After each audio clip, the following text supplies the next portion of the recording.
السلام علیکم ورحمۃ اللہ وبرکاتہ۔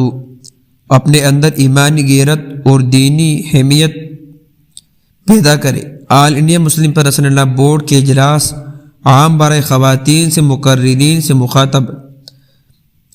بنگلور 21 نومبر۔ Press release. اسلام نے خواتین کو عزت و احترام اور مقام سے نوازا ہے، ساتھ ہی ان کے لیے بڑی ذمہ داری بھی مقرر کی ہے۔ وہ ذمہ داری یہ ہے کہ انہیں خود بھی دین پر چلنا ہے اور اپنے نسلوں کی تربیت بھی کرنی ہے۔ اکابر و اسلاف کی سیرت پڑھنے سے پتہ چلتا ہے کہ بڑے بڑے بزرگوں اور نیک انسانوں کی تربیت نے ان کی ماؤں کا بڑا کردار رہا۔ حضرت ٹیپو سلطان شہید رحمۃ اللہ علیہ اور صلاح الدین ایوبی رحمۃ اللہ علیہ کی تربیت ان کی پاکیزہ ماؤں کے ذریعے ہوئی۔ ملت کو اسی بابرکت ہستیاں ملی۔ آپ بہنوں کو بھی ذمہ داری ہے کہ آپ خود بھی ایمان و یقین کے راستے پہ چلیں اور اپنی اولاد کی تربیت کی فکر کریں۔ ان با مقصد حملوں کا اظہار آل India Muslim personal law board کے جنرل سیکریٹری حضرت مولانا شاہ محمد فضل الرحیم مجددی صاحب نے فرمایا کہ وہ عیدگاہ قدوس صاحب سے منعقد اجلاس عام برائے خواتین سے مخاطب تھے۔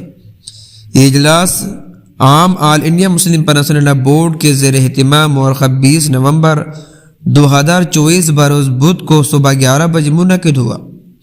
بنگلور شہر کے ہزاروں خواتین نے اجلاس میں شرکت کی۔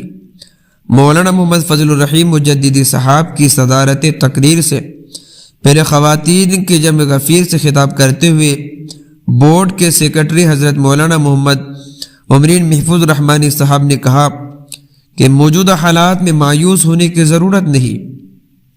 ایمانی غیرت اور اللہ پر یقین کے ساتھ آگے بڑھی، احکامات شریعت پر عمل پیر ہو، امر بالمعروف اور نہی عن المنکر کا فریضہ انجام دیتے رہے۔ انہوں نے اتنی بڑی تعداد میں خواتین کے جمع ہونے پر اپنے مسرت کا اظہار کرتے ہوئے یہ بھی کہا کہ آپ کا یہ اجتماع آپ کی ایمانی غیرت و جمعیت کا منہ بولتا ثبوت ہے اور بورڈ پر آپ کے اعتماد اور اعتبار کی دلیل ہے۔ قبل ازی اہل سنت والجماعت کے عالم حضرت مولانا پیر تنویر ہاشمی صاحب نے خواتین سے اپنی مخاطبت میں انہیں پردہ پرہیزگاری کی تلقین کی اور فتنہ ارتادی نئی نسل بچانے کی ترغیب دی۔ انہوں نے کہا کہ ارتداد یہ پہلا ہمارے معاشرے کو تباہ سے ہمکنار کر دے گا۔ وقت رہتے ہوئے ہمیں اس پر توجہ دینے کی ضرورت ہے۔ جامعۃ الحدیث کی طرف سے جناب اسلم صاحب نے نمائندگی کی۔ اسی طرح جماعت اسلامی کے صوبائی امیر ڈاکٹر سعد بلغامی نے بورڈ کی ہر تحریک میں شرکت کا تلقین دیا اور خواتین سے بورڈ کی ہر تحریک و دعوت پر لبیک کہنے کی گزارش کی۔ جماعت اصلاحی کے جناب مولانا وحید الدین خان عمری نے بھی خواتین کے اجلاس سے خطاب کیا۔ شریعت اسلامی کے تحفظ کے لیے ہر قسم کی قربانی دینے کی موجود بہنوں سے گزارش کی۔ محترم مولانا محمد زین العابدین مظاہری صاحب صدر رابطہ مدارس کرناٹک بھی اس اجلاس میں تقریر کی، خواتین کو ذمہ داریوں کی طرف متوجہ کیا۔ انہوں نے اپنے مخاطب میں یہ کہا کہ خواتین کے سنون سے معاشرے کو سنوارنا ہے اور ان کی بگاڑ سے معاشرے میں بگاڑ بڑھتا جائے گا، اس لیے خواتین کو اپنے آپ کو سنوارنے پر پوری توجہ کرنی چاہیے۔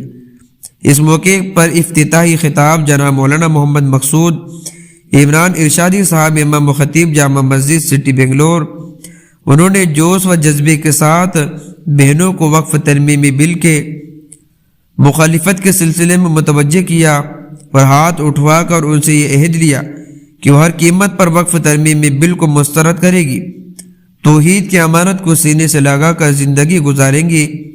اجلاس عام برائے خواتین کے جناب فیاض شریف صاحب نے خطبہ استقبال پیش کیا، جس میں انہوں نے بورڈ کے ذمہ داران سمیم تمام مصالح و مطالب کی فکر و نمائندگی اور آنے والے بہنوں کے استقبال کیا۔